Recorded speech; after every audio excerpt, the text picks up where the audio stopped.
শাশুড়ি ভার্সেস বোকা বৌমা। বৌমা, আমার খিদেতে পেট চুই চুই করছে আর এখনো মহারানীর এখানে পাত্তা নেই। হ্যাঁ মা বলো। বলি বৌমা, দুপুরের খাবার কি আমার জুটবে নাকি জুটবে না?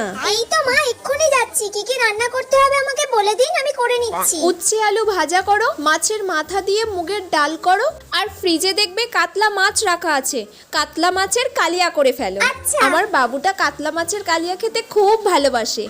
যাও যাও তাড়াতাড়ি করে ফেলো। আচ্ছা ঠিক আছে, আমি এক্ষুনি যাচ্ছি আর গিয়ে সব করে ফেলছি। A few moments later. মা সব রান্না রেডি হয়ে গেছে?